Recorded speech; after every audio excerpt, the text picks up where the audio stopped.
வணக்கம் நண்பர்களே. நம்ம இந்த வீடியோல எது சம்மந்தமா பார்க்க போறோம்னா, நெறைய மாணவர்கள் கேட்டிருந்தீங்க. இதற்கு முன்னாடி ஒரு 2 வீடியோ ஒன்லைனர் மாதிரி குடுத்திருப்போம். பள்ளி பாடப்புத்தகத்துல இருக்கக்கூடியது. ஒரு வரியா கேள்விகள் எடுத்தா எப்படி இருக்கும்? அப்படின்னு சொல்றது மாதிரி நம்ம குடுத்திருந்தோம். அதே மாதிரி தான் நம்ம இந்த வீடியோல ஒன்லைனர் பார்க்க போறோம். அதுல எந்த டாபிக்னா, தமிழ்நாட்டில் விடுதலை போராட்டம் அப்படின்னு சொல்லக்கூடிய டாபிக். சரிங்களா? நானும் எந்த அளவுக்கு சொல்ல முடியுமோ, அந்த அளவுக்கு நான் ஸ்பீடா சொல்றேன். நீங்களும் கவனிங்க. ஏன்னா 10 கேள்வி, 15 கேள்வி. ஒன்லைனர்னா நெறையா பார்க்கறது மாரி தெரிஞ்சுக்கிறணும். ஒரு வரியில படிச்சுக்கிறணும். இந்த மாரி படிக்கிறதும் எக்ஸாம்க்கு ரொம்ப யூஸ்ஃபுல்லா இருக்கும். இதான் முன்னாடி இருக்கக்கூடிய அதாவது ஒரு 2015க்கு முன்னாடி நான் டிஎன்பிஎஸ்சி படிச்சிருப்பாங்கல்ல. அவங்க இந்த மாரி தான் அதிகமாவே படிச்சிருப்பாங்க. சரியா? புக்ல இருக்கிறது மாரிலாம் படிச்சிருக்க மாட்டாங்க. அந்த மாரி ஒன்லைனரா இருக்கக்கூடிய கேள்விகள், எந்த மெட்டீரியல் குடுத்துருக்காங்க, அத வாங்கி தான் அதிகமா படிச்சிருப்பாங்க. கண்டிப்பா இது யூஸ்ஃபுல்லா இருக்கும். பயன்படுத்திக்கிறங்க. ஓகே. சென்னை வாசிகள் சங்கம் யாரால் எப்போது தொடங்கப்பட்டது? புத்தகத்துல இருக்கக்கூடியது தான் 1852. கஜ்லு லக்ஷ்மி நரசு மற்றும் சீனிவாசனார் பிப்ரவரி 26ஆம் தேதி ஸ்டார்ட் பண்ணியிருப்பாங்க. இது இல்லாம டேவிட் ஹேர்லியும் இருப்பாரு. சென்னை வாசிகள் சங்கம் மேற்கொண்ட முயற்சிகளால் எந்த ஆணையம் நிறுவப்பட்டது? சித்திரவதை ஆணையம், டார்ச்சர் கமிஷன் சொல்லக்கூடியது.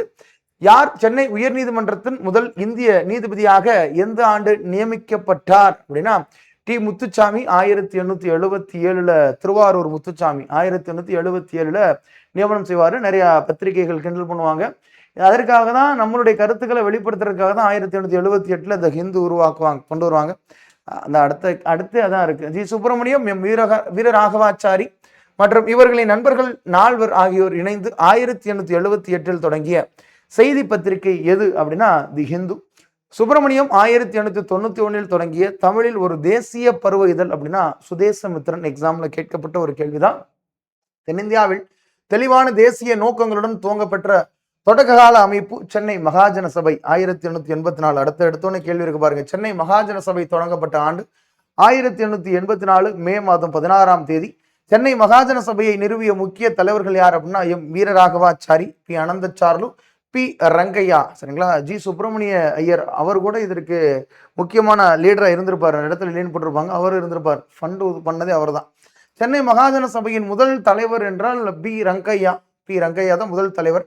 சென்னை மகாஜன சபையின் முதல் செயலாளர் அனந்தச்சார்லு. முதல் செயலாளர் யாரு? அனந்தச்சார்லு. ஓகே. அடுத்து சென்னையைச் சேர்ந்த புகழ்பெற்ற தமிழ்நாட்டு மிதவாத தலைவர்கள் யார்? V S Srinivasa Sastri. நம்ம முக்கியமான மாடரேட்ஸ் ஆஃப் மாடரேட்ஸ். அதாவது மிதவாதிகளுக்கெல்லாம் மிதவாதி என்று அழைக்கப்பட்டவர் அந்த சீனிவாச சாஸ்திரி. சரியா? P S Sivaswami, V Krishnaswami, T R Venkataramanar, G A Natesan. Indian Review அப்படின்னு சொல்லக்கூடிய புத்தகம் எழுதியிருப்பார் G A Natesan, T M Madhava Rao மற்றும் எஸ் சுப்பிரமணியனார் இவர்கள். ஆங்கிலேயர்கள் தங்களை தாராளமானவர்கள் என உரிமை கொண்டாடியதில் உள்ள தவறுகளை அம்பலப்படுத்திய யார் செய்த முக்கிய பங்கு? சரிங்களா? ஆங்கிலேயர்கள் தங்களை தாராளமானவர்கள் என உரிமை கொண்டாடியதில் உள்ள தவறுகளை அம்பலப்படுத்தியதே யார் செய்த முக்கிய பங்களிப்பு அப்படின்னா மிதவாதிகள் தான். இந்திய தேசிய காங்கிரசுடைய முதல் கூட்டம் எங்கு எப்போது நடைபெற்றது? 1885ல பம்பாயில. சரிங்களா? தேஜ்பால் சான்ஸ்கிரிட் காலேஜ்ல, கோகுல்தாஸ் தேஜ்பால் சான்ஸ்கிரிட் காலேஜ்ல நடந்திருக்கும். சரியா? இந்திய தேசிய காங்கிரசின் முதல் கூட்டத்தில் கலந்து கொண்ட பிரதிநிதிகள் 72 பேர் மொத்தமா கலந்துக்குருவாங்க. சரிங்களா? அதுல இந்திய தேசிய காங்கிரசின் முதல் கூட்டத்தில் கலந்து கொண்ட பிரதிநிதிகளில் சென்னையை சேர்ந்தவர்கள் 22 பேர் சென்னையை சேர்ந்தவங்க கலந்துக்குருவாங்க. சரியா? அதுல மெட்ராஸ் பகுதியிலிருந்து மட்டும் அதாவது இதுல தமிழக பகுதின்னு சொல்லி தனியா கேட்பாங்க. நல்லா தெளிவா தெரிஞ்சுக்கிறேங்க. மொத்தத்துல மெட்ராஸ் பகுதியில 22 பேர். அதான் சென்னைன்னு போட்டிருக்காங்க. அதுல தமிழகத்தை சேர்ந்ததுல 16 பேர்.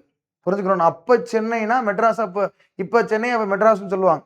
அப்ப மெட்ராஸ்ங்கிறது தமிழ்நாடு, ஆந்திரா, சவுத் ஒரிசா, சவுத் கனரா, இந்த ரீஜியன், லட்சத்தீவு, இந்த ரீஜியன் எல்லாம் சேர்ந்ததுதான் மெட்ராஸ் அப்படின்னு சொல்லுவாங்க. அதுல 22 பேர்கள் கலந்துக்குருவாங்க. யார் தனது எழுத்துக்களின் மூலமாக தேசியத்தை முன்னெடுத்தவர்? ஜி சுப்பிரமணியம். இந்திய தேசிய காங்கிரசின் 2வது மாநாடு எங்கு எப்போது யாருடைய தலைமையில் நடைபெற்றது? 1886ல கல்கத்தாவில் தாதாபாய் நவ்ரோஜியோட தலைமையில் நடந்துச்சு. காங்கிரசின் 3வது மாநாடு எங்கு எப்போது யாருடைய தலைமையில் நடைபெற்றது? பதுருதீன் தியாப்ஜி தலைமையில 1887ல சென்னையில மக்கிஸ் கார்டன், சென்னையில 1000 விளக்கு என்ற தோட்டத்தில், 1000 விளக்கு என்று அழைக்கப்படுகிற மக்கிஸ் தோட்டத்துல நடந்துச்சு. முதலாக காங்கிரஸ் கட்சியுடைய அவுட்டோர் மீட்டிங், திறந்தவெளி மாநாடு என்பது இந்த 3வது மாநாடு தான். 3வது சென்னை காங்கிரஸ் மாநாட்டில் கலந்து கொண்ட அகில இந்திய பிரதிநிதிகள் மற்றும் சென்னை மாகாண பிரதிநிதிகள் எண்ணிக்கை எத்தனை அப்படின்னா மொத்தத்தில் 607 பேர். அதுல சென்னை மாகாணத்துல 362 பேர் கலந்துக்கிடுவாங்க. சுதேசி கருத்துக்களை பரப்புரை செய்த முக்கிய 2 இதழ்கள் எவை? சுதேசமித்ரன், இந்தியா. இந்த 2 நூல்கள் தான் சுதேசி கருத்துக்களை பரப்புரை செய்த முக்கியமான 2 இதழ்கள். தூத்துக்குடியில் வாவு சிதம்பரனாரால் தொடங்கப்பட்ட நிறுவனம் சுதேசி நீராவி கப்பல் நிறுவனம். அக்டோபர் 16, 1906 ஸ்டார்ட் பண்ணியிருப்பாரு. வாவு சிதம்பரனார் வாங்கிய 2 கப்பல்கள் காளியா, SS காளியா மற்றும் SS லாவு அப்படின்னு சொல்லக்கூடியது. திருநெல்வேலியிலும் தூத்துக்குடியிலும் நூற்பாலை தொழிலாளர்களை அணி திரட்டுவதில் சுப்பிரமணிய சிவாவின் தோளோடு தோல் நின்றவர் யார் அப்படின்னா வாவு சிதம்பரனார். 1908 ஐரோப்பியருக்கு சொந்தமான கோரல் நூற்பாலையில் நடைபெற்ற வேலை நிறுத்தத்திற்கு தலைமையேற்றவர் யாருன்னா வாவு சிதம்பரனார் தான். எக்ஸாம்பிள் கூட கேட்டிருந்தாங்க லாஸ்ட் இயர்ல. யார் விடுதலை செய்யப்பட்டதை கொண்டாடுவதற்காக பொதுக்கூட்டம் ஏற்பாடு செய்ததற்காக வாவுசியும் சிவாவும் கைது செய்யப்பட்டனர்? இதுவும் எக்ஸாம்பிள் லாஸ்ட் இயர்ல கேட்டிருந்தாங்க. பிபின் சந்திரபால். சிறை தண்டனையை தவிர்ப்பதற்காக சுப்பிரமணிய பாரதி பிரெஞ்சுக்காரர்களின் ஆதிக்கத்தில் இருந்த எந்த இடத்திற்கு இடம்பெயர்ந்தார்னா பாண்டிச்சேரிக்கு போயிருவாரு. புரட்சிகர தேசியவாதிகளுக்கு எந்த இடம் பாதுகாப்பான புகலிடமாக இருந்தது? பாண்டிச்சேரி. வாவேசு ஐயர், நீலகண்ட பிரம்மச்சாரி, இந்த மாதிரிலாம் பார்த்திருப்பீங்க புரட்சிகர தேசியவாதிகள். இந்த புரட்சிகர தேசியவாதிகளின் முக்கியமானவர்கள் யாரு? MPT ஆச்சாரியா, VV சுப்பிரமணியனார் மற்றும் TSS ராஜன். ரொம்ப முக்கியமானவர். தமிழ்நாட்டில் ஃபர்ஸ்ட் இண்டிவிஜுவல் சத்தியாகிரகின் தமிழ்நாடு TSS ராஜன் சொல்லுவாங்கல்ல, ரொம்ப முக்கியமான ஒரு நபர்ப்பா. அதே மாதிரி வாவேசு இந்த குருகுலம் பரத்வாஜ் ஆசிரம குருகுலம் இருக்குல்ல, மகாதேவா, அதற்கப்புறம் TSS ராஜன் கண்ட்ரோல்ல தான் வரும். TSS ராஜன் வீட்டில இருந்து தான் உப்பு சத்தியாகிரம் ராஜாஜி ஸ்டார்ட் பண்ணுவாரு. ஓகே. பாண்டிச்சேரியிலிருந்து வெளிவந்த புரட்சிவாத செய்தித்தாள்கள் எவை? இந்தியா, விஜயா, சூரியோதயம். இந்த இதழ்கள் 1910 யாருடைய வருகைக்கு பின்னர் பாண்டிச்சேரியில் புரட்சிகர நடவடிக்கைகள் தீவிரமடைந்தன? அரவிந்த கோஷ், VV சுப்பிரமணியனார். அடுத்து 1904 நீலகண்ட பிரம்மச்சாரியும் வேறு சிலரும் உருவாக்கிய ரகசிய அமைப்பு பாரத மாதா சங்கம். 1910 ஏப்ரல் 10 அப்பவும் உருவாக்குவார். சரிங்களா? இது 1904 போட்டிருப்பாங்க. 1910 ஏப்ரல் 10 தான் அந்த ரகசிய அமைப்பா இருக்கக்கூடிய பாரத மாதா சங்கம் உருவாக்குவாங்க. சரியா? புத்தகங்கள் 1904 இருக்கு. சரியா? புத்தக டேட்டா தான் எடுத்துக்கிறாங்க. செங்கோட்டையைச் சேர்ந்த வாஞ்சிநாதன் எந்த அமைப்பால் உள்ளுணர்வு தூண்டப்பட்டார்? பாரத மாதா சங்கம். சரிங்களா? காளி கோயிலுக்கு முன்னாடி கையை வெட்டிக்கினது, விரலை வெட்டிக்கிட்டு சத்தியம்னா பண்ணணும்ல. எந்த ஆண்டில் திருநெல்வேலி மாவட்ட ஆட்சியரான ராபர்ட் WD ஆஷ் என்பவரை வாஞ்சிநாதன் மணியாச்சி ரயில் சந்திப்பில் சுட்டுக் கொன்றார்? 1911 ஜூன் மாதம் 17 சரிங்களா? ஆஷ் படுகொலை. எந்த ஆண்டில் தன்னாட்சி இயக்கத்தை தொடங்கிய அன்னை பெசன்ட் அம்மையார் அகில இந்திய அளவில் தன்னாட்சி வழங்கப்பட வேண்டும் என கோரிக்கையை முன்னெடுத்து சென்றார்? 1916. அன்னை பெசன்ட் அம்மையார் தன்னாட்சி இயக்கத்துல முதல் மாநாடு கடலூர் நடக்கும். TK மாதவராவ் தலைமையில் நடக்கும். சரியா? அன்னை பெசன்ட் அம்மையார் அகில இந்திய அளவில் தன்னாட்சி வழங்கப்பட வேண்டும் எனும் கோரிக்கையை முன்னெடுத்து சென்றதில் துணை நின்றவர்கள் யார் யார்? GS அருண்டில், BB வாடியா, ருக்மணி அருண்டில் சொல்லுவாங்க. GS அருண்டில், BB Wadia, CP Ramasamy. சரியா? அன்னி பெசன்ட் தொடங்கிய 2 செய்தித்தாள்கள் new India, Commonwealth. Example last இயர்ல கூட கேட்டிருந்தாங்க. New India, Commonwealth. அது இல்லாம லிங்க் அப்படின்னு சொல்லக்கூடியதை எழுதியிருப்பாங்க. சரிங்களா? இந்தியா சுதந்திரத்திற்காக எப்படி துயிலுற்றது அப்படின்னு சொல்லக்கூடிய புத்தகம் எழுதியிருப்பாங்க. சரிங்களா? How India wrought for freedom அப்படின்னு சொல்லக்கூடியதும். அதிநவீன, இதுவும் எக்ஸாம்ல நிறைய முறை கேட்கப்பட்ட ஒரு கேள்விதான். அதிநவீன வசதிகளுடன் கூடிய ரயிலில் அடிமைகளாக இருப்பதை விட சுதந்திரத்துடன் கூடிய மாட்டு வண்டி தான் சிறந்தது அப்படின்னு சொல்லியிருப்பார். யார்? அன்னி பெசன்ட் அம்மையார்.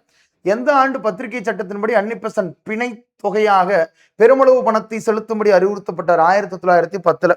அன்னி பெசன்ட் எழுதிய சுயாட்சி குறித்த 2 புத்தகங்கள் நான் சொன்ன விடுதலை பெற இந்தியா எப்படி துயருற்றது, how India wrought for freedom. அதே மாதிரி இந்தியா எ நேஷன், இந்தியா ஒரு தேசம் அப்படின்னு சொல்லக்கூடிய ஒரு புத்தகம். யார் எழுதினது? அன்னி பெசன்ட் தான் எழுதினார். இந்தியா வின்ஸ் ஃப்ரீடம், அது வந்து மௌலானா அபுல் கலாம் ஆசாத். இந்தியா எ நேஷன், அது இந்திய ஒரு தேசம் சொல்லக்கூடியது. அன்னி பெசன்ட் எழுதியிருப்பாங்க. எந்த ஆண்டு நடைபெற்ற காங்கிரஸ் மாநாட்டிற்கு அன்னி பெசன்ட் தலைவராக தேர்வு செய்யப்பட்டார்? இது எக்ஸாம்ல கேட்கப்பட்ட கேள்விதான். 1917 கல்கத்தாவில் நடந்த காங்கிரஸ் மாநாடு. எந்த ஆண்டு சென்னை திராவிடர் கழகம், மெட்ராஸ் திராவிடியன் அசோசியேஷன் உருவாக்கப்பட்டது? 1912. சென்னை திராவிடர் கழகத்தின் செயலாளர் C நடேசனார். 1916 ஜூன் மாதத்தில் பிராமணர் அல்லாத மாணவர்களுக்காக திராவிடர் சங்க தங்கும் விடுதியை நிறுவியவர் யாருன்னா C நடேசனார் தான். சரிங்களா? திருவள்ளிக்கேணியில நிறுவியிருப்பாரு. இக்கால பகுதியைச் சேர்ந்த 2 முக்கிய பிராமணர் அல்லாதோரின் தலைவர்களாக இருந்தவர் யாருன்னா TM நாயர், P தியாகராயர்.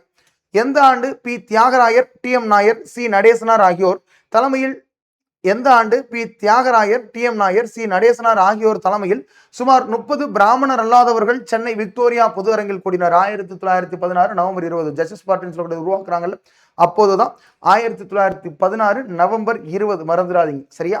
பிராமணர் அல்லாதோர் படனும் அது டிசம்பர் 20. பிராமணர் அல்லாதவர்களின் நலன்களை மேம்படுத்துவதற்காக தொடங்கப்பட்ட அமைப்பு தென்னிந்திய நல உரிமை சங்கம், சவுத் இந்தியன் லிபரல் ஃபெடரேஷன் அப்படின்னு சொல்லக்கூடியதுதான். சரியா? ஓகே. தென்னிந்திய நல உரிமை சங்கத்தின் 3 செய்தித்தாள்கள் இவை. ஆங்கிலத்தில் ஜஸ்டிஸ், தமிழில் திராவிடன், தெலுங்கில் Andhra Prakasika. Justice D M Nair அதற்கு எடிட்டரா இருப்பார். பார்த்த சாரதி திராவிடனுக்கு எடிட்டரா இருப்பார்.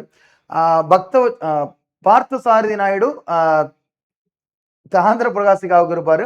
அதே மாதிரி பக்தவச்சலம் பிள்ளை வந்து திராவிடனுக்கு இருப்பார். அதே மாதிரி ஜஸ்டிஸ் பத்திரிகை முதலாக கருணாகர மேனன்ட்ட கொடுத்திருப்பாங்க. அவர் வேணான்னு சொல்லிடுவாரு. டி எம் நாயர் தான் எடுத்து நடத்துவார். அவருக்கு உதவியா MS பூர்ணலிங்கம் அவர் இருப்பார். எந்த கட்சி தனது நோக்கங்களை கோடிட்டு காட்டி பிராமணர் அல்லாதோரின் அறிக்கையை வெளியிட்டது? நீதி கட்சி தான். சரியா? 1916 டிசம்பர் 20. எந்த ஆண்டு சட்டம் பிராமணர் அல்லாதவர்களுக்கு தேர்தலில் இடஒதுக்கீடு வழங்கியது? 1919 ஆண்டு government of India act, Montagu Chelmsford reforms சொல்லுவாங்கல்ல. 1920 நடைபெற்ற தேர்தலில் மொத்தம் இருந்த 98 இடங்களில் நீதி கட்சி எத்தனை இடங்களை வெற்றி பெற்றது? 63 இடங்கள்ல வின் பண்றாங்க. 98ல 63, மொத்தம் 127. சரியா? மீதி எல்லாம் பாத்தீங்கன்னா நாமினேட்டட். இதெல்லாம் நாமினேட்டட். 63 இடங்கள் வின் பண்ணுவாங்க. 64 தொகுதிகள் இருக்கும் மொத்தம். ஒரு தொகுதியில 2 பேர் 3 பேர்னா தேர்ந்தெடுக்கப்படுவாங்க. சரியா? ஏன்னா செப்பரேட் எலக்டோரேட் அப்படின்னு சொல்லக்கூடிய கான்செப்ட் அப்ப இருக்கும். யார் நீதி கட்சியின் முதலாவது முதலமைச்சர்? சுப்புராயலு. நீதி கட்சியின் முதலாவது முதலமைச்சர் சுப்புராயலு. 1923 நடைபெற்ற தேர்தலுக்கு பின்னர் நீதி கட்சியைச் சேர்ந்த யார் அமைச்சரவை அமைத்தார்? பனகலரசர். இரண்டாவதாக ஒருவர் ராமராயன் என்கிற சொல்லுவாங்க. ஆங்கிலேய அரசு 1919 கொடூரமான குழப்பவாத புரட்சி குற்றச்சட்டத்தை பரிந்துரை செய்த குழுவினுடைய தலைவரின் பெயர் என்னப்பா? அதாவது ரவுலட் சட்டம் 1919 அவர் பேர்ல தான் இருக்கும். Sydney Rowlatt. சரிங்களா? பேக் ஆக்ட்னு சொல்லுவாங்க. நோ வக்கீல் நோ அப்பீல் ஆக்ட்னு அதற்கு ஒரு பேர் சொல்லுவாங்க. எந்த ஆண்டில் மெரினா கடற்கரையில் நடைபெற்ற கூட்டத்தில் காந்தியடிகள் உரையாற்றினார்? 1919 மார்ச் 18. இந்த மாதிரி கடைசி நேரத்தில் ரிவிஷன் பண்றதுக்கு ரொம்ப யூஸ்ஃபுல்லா இருக்கும் இப்படி படிச்சீங்கன்னா. சரிங்களா? மெரினா கடற்கரையில் காந்தியடிகள் எப்போது உரையாற்றினார்? மார்ச் மாதம் 18ஆம் தேதி 1919. அடுத்து எந்த ஆண்டில் கருப்பு சட்டத்தை எதிர்க்கும் நோக்கில் கடையடைப்பும் வேலை நிறுத்தங்களும் நடத்தப்பட்டது? அடுத்து ஏப்ரல் மாதம் 6ஆம் தேதி 1919 ஏப்ரல் 6. மதுரையில் தன்னாட்சி இயக்கத்தை ஏற்படுத்தியவர் யாரு? George Joseph. தமிழ்நாட்டில் குற்றப்பரம்பரை சமூகங்களின் பாதுகாவலராக விளங்கியவர் யாரு? George Joseph. ரொம்ப முக்கியமான ஒரு கேள்வி. ரோசாப்புத்துறைன்னு சொல்லுவாங்க. மதுரை மக்கள் ஜார்ஜ் ஜோசப்பை எவ்வாறு அன்புடன் அழைத்தனர்? ரோசாப்புத்துறை. மதுரை தொழிலாளர் சங்கம் ஏற்படுத்தப்பட்ட ஆண்டு 1918. மதுரை தொழிலாளர் சங்கம் எனும் அமைப்பை ஏற்படுத்துவதற்கு ஹார்வி மில் தொழிலாளர்களுக்கு உதவியவர் யாருன்னா ஜார்ஜ் ஜோசப். எந்த ஆண்டில் தமிழ்நாட்டில் மௌலானா சவுக்கத் அலி தலைமையேற்ற ஒரு பொது கூட்டத்துடன் கிலாஃபத் நாள் கடைபிடிக்கப்பட்டது? எக்ஸாம்ல நிறைய முறை கேட்கப்பட்ட கேள்வி, மனப்பாடமா பண்ணி வச்சுக்கிறேங்க. 1920 ஏப்ரல் மாதம் 17ஆம் தேதி. சரியா? மறுபடியும் சொல்றேன். எந்த ஆண்டில் தமிழ்நாட்டில் மௌலானா சவுக்கத் அலி தலைமையேற்ற ஒரு பொது கூட்டத்துடன் கிலாஃபத் நாள் கடைபிடிக்கப்பட்டது? ஏப்ரல் மாதம் 17ஆம் தேதி 1920. மறந்துடக்கூடாது. கிலாஃபத் எழுச்சி நடவடிக்கைகளின் முக்கிய மையமாக திகழ்ந்தது. இதுவும் நிறைய எக்ஸாம்ல கேட்டிருக்காங்க. வாணியம்பாடி. எங்கே? வாணியம்பாடி. அடுத்து தமிழ்நாட்டில் ஒத்துழையாமை இயக்கத்தை வழிநடத்தியவர்கள் யார்? தந்தை பெரியார், ராஜாஜி. 2 பேர். முஸ்லிம் லீக்கின் சென்னை கிளையை நிறுவிய யாருடன் ராஜாஜி நெருக்கமாக செயல்பட்டார்? யாகூப் ஹசன். சென்னை கிளை, முஸ்லீம் லீக்ல சென்னை கிளையை நிறுவியவர் யாருன்னா யாகூப் ஹசன். அவர் யாரு கூட இணக்கமாக இருந்தார்னா ராஜாஜி கூட. எந்த ஆண்டில் சட்ட மறுப்பு இயக்கத்தை தொடங்குவதென முடிவு செய்யப்பட்டது? 1921 நவம்பர்ல தான் ஸ்டார்ட் பண்றதா இருந்தது. சரியா? அதாவது சட்ட மறுப்பு இயக்கம் 1930 வரும். எக்ஸாம்ல ஃபர்ஸ்ட் ஒத்துழையாமை இயக்கம் முடிச்சுட்டு அடுத்த மறுபடியும் இருக்கக்கூடியது. அடுத்து 1922 ஜனவரி 13 யாருடைய வருகை புறக்கணிக்கப்பட்டது? வேல்ஸ் இளவரசுடைய வருகை புறக்கணிப்பு. 1922 சௌரி சௌரா நிகழ்வில் எத்தனை காவலர்கள் கொல்லப்பட்டதை தொடர்ந்து ஒத்துழையாமை இயக்கம் விலக்கிக் கொள்ளப்பட்டது? 22 காவலர்கள். பிப்ரவரி மாதம் 5ஆம் தேதி 1922. பிப்ரவரி 11 1922 பர்டோலி ரெசல்யூஷன் அடிப்படையில் இந்த ஒத்துழையாமை இயக்கத்தை விலக்கிடுவாங்க. 68வது கல்லுண்பதற்கு தனது எதிர்ப்பை காட்டும் வகையில் தனக்கு சொந்தமான தோப்பில் இருந்த தென்னை மரங்கள் அனைத்தையும் வெட்டி வீழ்த்தியவர் யாருன்னா தந்தை பெரியார். சரியா? தாதாப்பட்டி. திருவாங்கூர் அரசின் ஆட்சியில் இருந்த வைக்கம் எனும் ஊரில் நடைபெற்ற கோவில் நுழைவுக்கான சத்தியாகிரகத்திலும் முக்கிய பங்கு வகித்தவர் யார் அப்படின்னா தந்தை பெரியார். சரிங்களா? இங்க இருக்கக்கூடிய வைக்கம்ல ஸ்ரீ மகாதேவா அப்படின்னு சொல்லக்கூடிய ஒரு ஆலயத்துல தாழ்த்தப்பட்டவர்கள் அந்த சோகத்தை சுத்தியும் போகக்கூடாது, நேரிலையும் போகக்கூடாதுன்னு சொல்லியிருப்பாங்க. தேசிய கல்வியை முன்னெடுக்கும் பொருட்டு ஒரு குருகுலமானது பாபே சுப்பிரமணியரால் எங்கு நிறுவப்பட்டது? சேரன் மாதேவி, கல்லிடை குறிச்சி, பாரத்வாஜ ஆசிரமம் அப்படின்னு சொல்லுவாங்க. 1925 நவம்பர் 21 காஞ்சிபுரத்தில் நடைபெற்ற காங்கிரஸ் கமிட்டி மாநாட்டில் சட்டசபையில் பிராமணர் அல்லாதோருக்கு பிரதிநிதித்துவம் வேண்டும் எனும் கோரிக்கையை முன்வைத்தவர் யார்? தந்தை பெரியார். இது நிறைவேற்றப்படாத காரணத்தினாலதான் பெரியார் அங்கிருந்து காங்கிரஸ் கட்சியிலிருந்து வெளியில வந்துவார். கொள்கை மாறுபாடுகளால் காங்கிரஸ் எவ்வாறு பிரிந்தது? மாற்றத்தை விரும்பாதோர், மாற்றத்தை விரும்புவோர். Pro changers, no changers. யாருடன் சேர்ந்து கொண்ட ராஜாஜி சட்டமன்றத்தை புறக்கணிப்பது எனும் கருத்தை முன்வைத்தார்? கஸ்தூரி ரங்கர், எம்.ஏ. அன்சாரி. சுயராஜ்ய கட்சியை தோற்றுவித்தவர்கள் யார்? சி.ஆர். தாஸ், மோதிலால் நேரு. 1923 ஜனவரி மாதம் 1ஆம் தேதி. தமிழ்நாட்டில் சுயராஜ்ய கட்சியை தோற்றுவித்தவர்கள் யார்? ஸ்ரீனிவாச ஐயங்கார், சத்தியமூர்த்தி. ஸ்ரீனிவாச ஐயங்காரும் சத்தியமூர்த்தி. எந்த ஆண்டில் நடைபெற்ற தேர்தலில் தேர்ந்தெடுக்கப்பட்ட உறுப்பினர்களில் சுயராஜ்ய கட்சியினர் பெரும்பான்மை இடங்களில் வெற்றி பெற்றனர்? 1926 26 நடந்த எலெக்ஷன்ல இதழ்பா இப்படில இங்க வருவாங்க. 1930 நடைபெற்ற தேர்தலில் சுயராஜ்ய கட்சியினர் போட்டியிடாததால் எந்த கட்சி எளிதாக வெற்றி பெற்றது? நீதி கட்சி எளிதாக வெற்றி பெற்றது. 1919ஆம் ஆண்டு சட்டத்தின் செயல்பாடுகளை பரிசீலனை செய்து சீர்திருத்தங்களை பரிந்துரை செய்ய 1927 அமைக்கப்பட்ட இந்திய சட்டப்பூர்வ ஆணையம் யார் தலைமையில் அமைக்கப்பட்டது? Sir John Simon. Simon commission தான் 1919 கவர்மெண்ட் ஆஃப் இந்தியா அடிப்படையில் 1929 உருவாக்கும்னு சொல்லியிருப்பாங்க. ஆனா 2 பொலிட்டிக்கல் சுச்சுவேஷனால, பிரிட்டிஷ்ல பொலிட்டிக்கல் சுச்சுவேஷனால 2 வருடத்துக்கு முன்னாடியே உருவாக்கி இருப்பாங்க. சென்னையில் யார் தலைமையில் சைமன் குழு எதிர்ப்பு பிரச்சார குழு ஒன்று உருவாக்கப்பட்டது? சத்தியமூர்த்தி. சைமன் குழு சென்னைக்கு வந்த ஆண்டு 1929 பிப்ரவரி மாதம் 18. எந்த ஆண்டில் நடைபெற்ற இந்திய தேசிய காங்கிரசின் சென்னை மாநாடு முழுமையான சுதந்திரமே தனது இலக்கு என அறிவித்தது? 1927. சைமன் குழுவினை எதிர்த்து அரசியல் அமைப்பு சீர்திருத்தங்களை வடிவமைப்பதற்காக காங்கிரஸ் யார் தலைமையில் ஒரு குழுவை அமைத்தது? மோதிலால் நேரு. 1928 நேரு ரிப்போர்ட் அப்படின்னு சொல்லி படிச்சிருப்பாங்க. சைமன் குழுவை எதிர்த்து அரசியல் அமைப்பு சீர்திருத்தங்களை வடிவமைப்பதற்காக காங்கிரஸ் யார் தலைமையில் ஒரு குழுவை அமைத்தது? மோதிலால் நேரு அவர் தலைமையில. அதான் நேரு ரிப்போர்ட் 1928 படிச்சிருப்போம். எந்த ஆண்டில் நடைபெற்ற காங்கிரஸ் மாநாட்டில் பூரண சுயராஜ்யம் என்பதே இலக்கு என தீர்மானம் நிறைவேற்றப்பட்டது? 1929 லாகூர் நடந்த காங்கிரஸ் மாநாடு. ஜவஹர்லால் நேரு தலைமையில் அந்த மாநாடு நடந்திருக்கும். எந்த ஆண்டில் ராவி நதியின் கரையில் சுதந்திரத்தை அறிவிக்கும் விதமாக ஜவஹர்லால் நேரு இந்திய தேசிய கொடியை ஏற்றினார்? 1930 ஜனவரி மாதம் 26. அதான் ஃபர்ஸ்ட் இந்தியன் இண்டிபெண்டன்ஸ் அப்படின்னு சொல்லி செலிப்ரேட் பண்ணுவாங்க. அதுல இருந்து ஒரு ஆண்டும் அந்த தினத்தை செலிப்ரேட் பண்ணிக்கிட்டே வருவாங்க.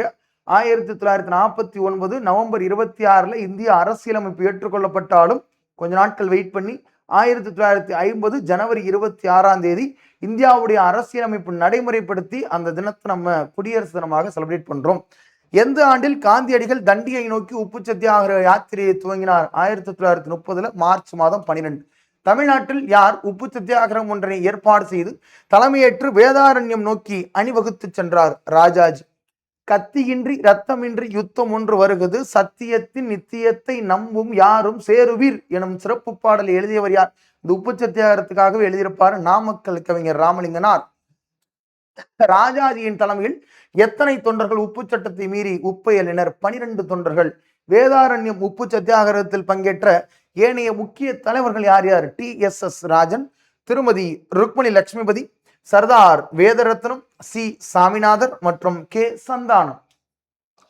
யார் தலைமையில் சத்தியாகிரகிகள் சென்னைக்கு அருகே உள்ள உதயவனம் என்ற இடத்தில் ஒரு முகாமை அமைத்திருந்தனர்? டி பிரகாசம், கே நாகேஸ்வர ராவ். உப்பு சட்டங்களை மீறியதற்காக அபராதம் கட்டிய முதல் பெண்மணி ருக்மணி லட்சுமிபதி. பரவலாக ஆர்யா என அழைக்கப்பட்ட பாஷ்யம் புனித ஜார்ஜ் கோட்டையின் உச்சியில் தேசிய கொடியை ஏற்றிய ஆண்டு 1932 ஜனவரி 26. எந்த ஆண்டில் திருப்பூரில் கொடிகளை ஏந்திய வண்ணம் திருப்பூர் குமரன் நாட்டுப்பற்று மிகுந்த பாடல்களை பாடி ஊர்வலம் சென்று உயிர் நீத்தார்? 1932 ஜனவரி மாதம் 11ஆம் தேதி. எந்த ஆண்டு இந்திய அரசாங்க சட்டம் மாநில சுயாட்சிக்கு வழிவகுத்தது? 1935 கவர்மெண்ட் ஆஃப் இந்தியா ஆக்ட், இந்திய அரசாங்க சட்டம். 1937ஆம் ஆண்டு தேர்தலில் எந்த கட்சி வெற்றி பெற்றது? காங்கிரஸ் கட்சி வெற்றி பெற்றது. யார் முதல் காங்கிரஸ் அமைச்சரவையை அமைத்தார்? ராஜாஜி. யார் மேற்கொண்ட முயற்சியினால் ஜமீன்தாரர்களின் பகுதிகளைச் சேர்ந்த குத்தகைதாரர்களின் நிலை குறித்து விசாரணை செய்ய விசாரணை குழு ஒன்று அமைக்கப்பட்டது. டி பிரகாசம், சரிங்களா, ரயத் சிஸ்டம் சொல்லக்கூடியது கொண்டு வந்திருப்பார். மதுரை ஹரிஜன சேவக் சங்கத்தின் தலைவர் வைத்தியநாதர், செயலர் என் கோபால்சாமி ஆகியோரால் எந்த ஆண்டில் மதுரை மீனாட்சி அம்மன் கோவிலுக்குள் ஹரிஜன மக்களுடன் நுழைய திட்டமிடப்பட்டது? 1939 ஜூலை மாதம் 9ஆம் தேதி. 1939 ஜூலை மாதம் 9ஆம் தேதி. ஒடுக்கப்பட்ட மக்களுக்கு எதிராக உள்ள குடிமை சமூக குறைபாடுகளை அகற்றுவதற்காக எந்த ஆண்டில் கோவில் நுழைவு அங்கீகார இழப்பீட்டு சட்டம் இயற்றப்பட்டது? 1939. இந்தி எதிர்ப்பு மாநாடு ஒன்றினை சேலத்தில் நடத்தியவர் யார்? தந்தை பெரியார். இந்தி எதிர்ப்பு மாநாட்டினை சேலத்தில் நடத்தியவர் யார்? தந்தை பெரியார். சரியா? 100 ஒன்லைனர் நம்ம பார்த்துருக்கோம். சரியா? இந்த குறிப்பிட்ட இந்த வீடியோவில் மட்டும் எவ்வளோ ஒன்லைனர் பார்த்தோம்? 100 ஒன்லைனர் பார்த்தோம். கண்டிப்பாக இதை ரிவிஷனுக்கு பயன்படுத்திக்கிறேங்க. அடுத்து கண்டினியூவாக இருக்கக்கூடியதையும் அடுத்த பார்ட், ஏன்னா ஒரே இதில் எல்லாத்தையும் சொன்னாலும் கரெக்டாக இருக்காது. இதில் 100 பார்த்துருக்கோமா, இதில் இருக்கக்கூடிய தொடர்ச்சியை அடுத்து வரக்கூடிய வீடியோவில் பார்க்கலாம். சரியா? ரிப்பீட்டடாக கேட்டுக்கிட்டே இருங்க. இதில் இருக்கக்கூடிய கேள்விகள் பாருங்கள், நீங்கள் கொஸ்டின் பேப்பர் எடுத்து பாருங்கள். கண்டிப்பாக எந்த கொஸ்டின் பேப்பர் எடுத்தாலும் இப்போ நம்ம 100 பார்த்ததில் ஒரு 2 கேள்வியோ 3 கேள்வியோ 2 கேள்வியோ அப்படியே திரும்ப திரும்ப வந்துக்கிட்டே இருக்கும். ஆனால் திரும்ப திரும்ப படிங்க. அடுத்து வரக்கூடிய வீடியோவில் சந்திக்கலாம். புதுசாக பார்க்கக்கூடிய நண்பர்கள் சேனலை சப்ஸ்கிரைப் பண்ணி வச்சுக்கிறேங்க. நன்றி, வணக்கம், வாழ்க வளமுடன். நன்றி.